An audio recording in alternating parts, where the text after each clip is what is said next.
Hi, welcome to the video series on StrokeHub fact sheets. This topic is on spasticity. Muscle spasticity after stroke can cause muscles on the affected side of your body to become stiff and may lead to pain.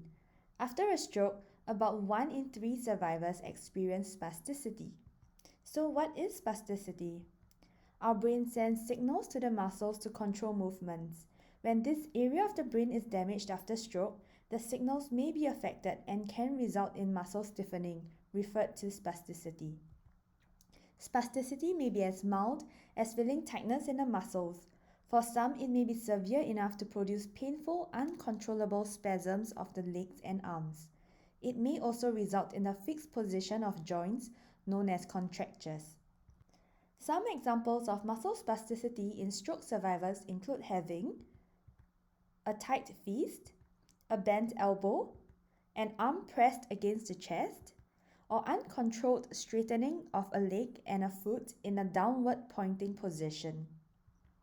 What are the effects of spasticity? It is not always bad. It can help provide support to the affected limb during activity.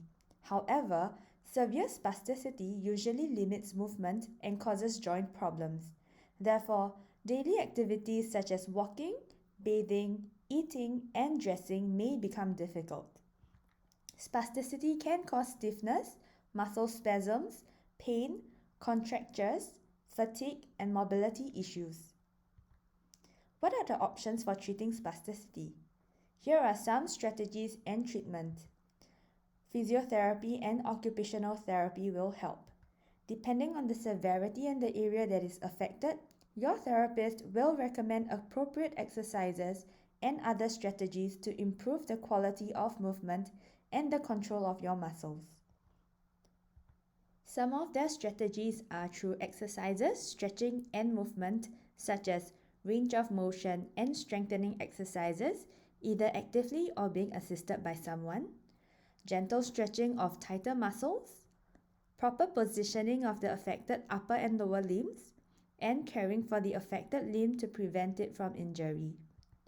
Another way is to provide advice to remain active. Muscle stiffness may reduce with regular movement. Being sedentary can cause muscles to weaken and may contribute to the development of contractures. Thus, it is important to move as much as possible. Join an exercise group or ask your family and friends to help you practice doing things and moving more. You can also modify daily activities, learning new ways of doing everyday tasks, such as walking, bathing, dressing, and eating. They will also use appropriate aids and equipments, like spleens and gaiters may be used to maintain range of motion and improve joint positioning. Appropriate aids and equipment such as feeding aids, shower chairs and commodes, walking aids, and wheelchairs allow you to participate in everyday activities with greater ease. It can also help you to move about freely as you gain strength. They will also teach you on home modification. To overcome physical limitations resulting from spasticity, changes to the home environment may be necessary. Examples are the use of grab bars, ramps, raised toilet seats, and non-slip tiles on the toilet floor.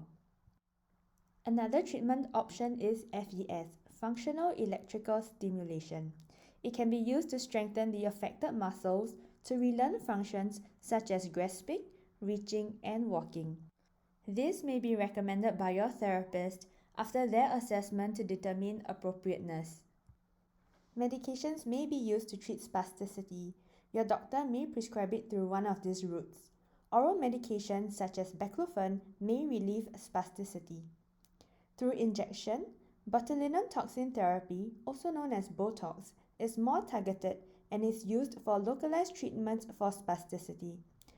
Botox is injected into the affected muscle directly, reducing the stiffness of that particular muscle. This may improve positioning and function. The effects usually take 7 to 10 days to become noticeable, with effects lasting from 3 to 6 months. For maximal benefits, it is essential to combine Botox therapy with stretching and muscle strengthening exercises. Besides physiotherapy, occupational therapy, and medications, surgery is another option. There are surgical procedures available for treatment of soft tissue contractures resulting from spasticity. However, surgery is not an option for all. The benefits of surgery should always be carefully weighed against its risks. To achieve the best results for you or your loved one, please seek advice from your doctor and healthcare professionals caring for you. For more topics like this, please visit StrokeHub at www.healthhub.sg/StrokeHub. It is a resource guide for stroke survivors and their caregivers. It is also accessible via the Health Hub app. Thanks for listening!